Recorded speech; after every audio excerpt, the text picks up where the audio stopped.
Então, a leguminosa que nós escolhemos para a prática de hoje é o trevo, porque no momento, né, nós não temos soja ou feijão aqui crescendo, que dificulta um pouquinho, porque os nódulos do trevo são menores que soja e feijão também, né, mas a gente vai conseguir enxergar.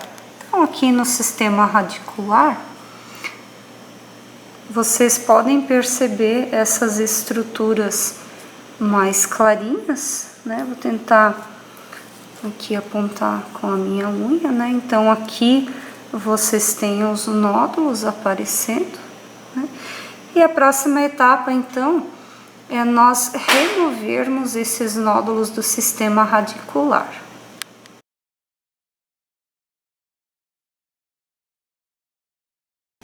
No processo, então, de coletar os nódulos das raízes, aqui nós nos deparamos, né, com os nódulos um pouquinho maiores. Vocês conseguem observar aqui claramente, né, essa estrutura esbranquiçada, então é o nódulo, ou seja, a parte da raiz onde as bactérias estão colonizando o interior dela.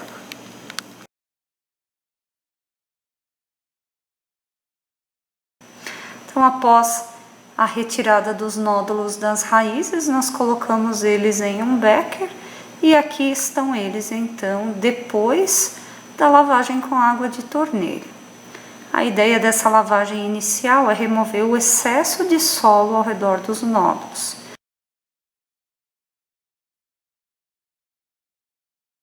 E agora, o procedimento que vai ser feito é uma desinfecção na superfície dos nódulos. Qual o intuito? De matar essas bactérias que estão na superfície externa do nódulo, ou seja, são bactérias de solo, bactérias que estão presentes na matéria orgânica como um todo, mas não são rizóbios. O nosso interesse é chegar ao final desse procedimento e ter apenas os rizóbios, ou seja, as bactérias que estão no interior dessas estruturas aqui, que são os nódulos. Claro que normalmente isso não acontece, né? Nós temos os rizóbios e esses chamados contaminantes do solo, mas o processo de desinfecção é feito com o intuito de minimizar a quantidade desses contaminantes. Então, a partir de agora, nós vamos seguir a sequência de desinfecção da apostila. Os nódulos permanecem aqui dentro. E inicialmente, então, eu vou adicionar álcool e a ideia é colocar uma quantidade suficiente para que esses nódulos sejam apenas cobertos. Eu vou agitar para aumentar a eficiência de exposição ao álcool e aguardo 1 minuto.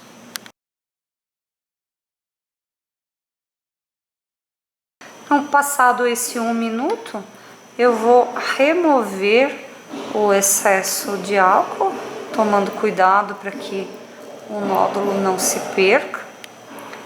E em seguida, então, vou cobrir esses nódulos com o nosso segundo agente usado no processo de desinfecção, que é a água sanitária. Então, novamente, né? Vou agitar bem para aumentar a exposição desses nódulos à água sanitária e a ideia é que essa água sanitária mate as bactérias e fungos que estão eventualmente ainda na superfície dos nódulos. Vamos aguardar 5 minutos até o próximo passo.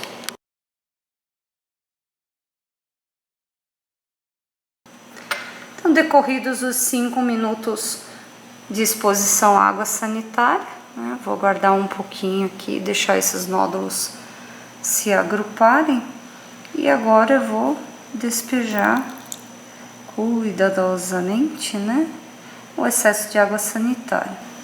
Eu tive que fazer uma manobra aqui com o bastão de vidro, jogando esses nódulos para a parte superior, né, evitar com que eles fossem perdidos. Então, agora removida a água sanitária, o próximo passo fazer 5, na verdade, lavagens com água destilada. Então, primeira lavagem, E aqui, novamente, né, o intuito, então, é remover agora o excesso dessa água sanitária. Primeira lavagem feita, segunda.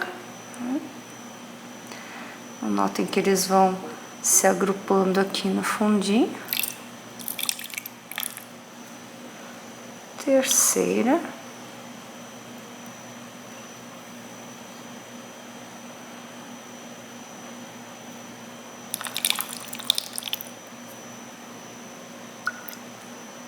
Quarta.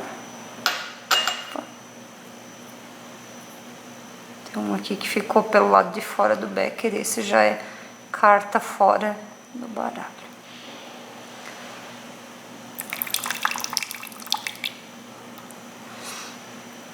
Quinta lavagem e última.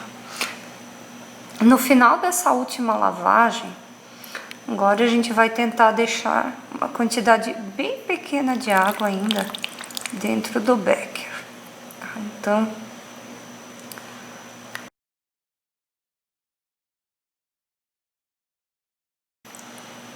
vai ficar um pouquinho intencionalmente. Por quê? Agora eu preciso macerar esses nódulos. Então, qual é a ideia aqui? Os nódulos estão mais limpos possíveis, né, na superfície externa. E agora, então, eu consigo quebrar eles e a partir dessa quebra, o material que está no interior, que é raiz e bactéria, vai ser liberado.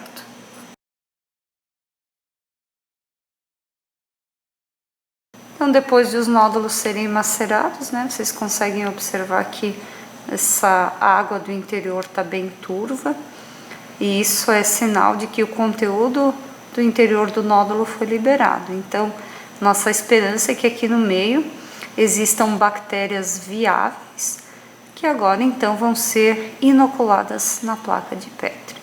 Então, o meio que é utilizado para cultivo desses risóbios é esse meio aqui, com vermelho Congo. Então, o vermelho Congo é o corante que vai diferenciar risóbios de outros contaminantes. Então, meu procedimento, né, é flambar as bordas da placa, a alça de platina. Então, eu esfrio ela levemente no meio da placa, né, para que não ocorra a morte das bactérias. Agito aqui e então com a alça eu realizo agora a inoculação, né? Não é correto a gente expor tanto assim a placa, né? Eu tô removendo a tampa por completo para vocês verem melhor esse procedimento, né? Mas lembrem-se, né? O certo é a gente manter a tampa o mais próximo possível do fundo. Então, eu vou fazer uma estria simples nessa placa, né? E o processo está finalizado. Essa placa vai ficar incubada, em seguida a gente vai ver o resultado, né? Daqui para frente eu vou repetir esse procedimento de estriamento em mais 4 placas para aumentar a chance de a gente ter risóbios crescendo.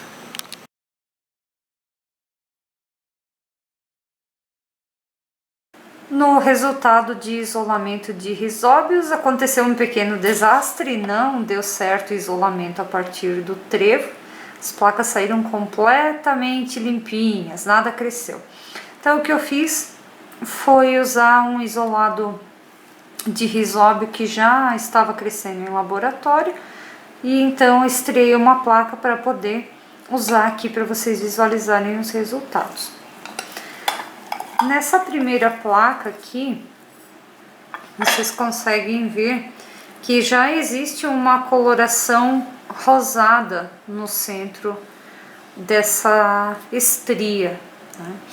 A bactéria acabou crescendo um pouquinho mais do que deveria, isso dificulta a gente visualizar a coloração correta, mas eu vou colocar um campo em foco aqui para que vocês possam ver, né? Aqui contra o meu dedo, né, vocês têm uma colônia isoladinha e vocês conseguem então perceber que ela está um pouquinho mais clara. A mesma coisa acontece com essas aqui. Então, essa coloração mais clara é típica de Rhizóbio.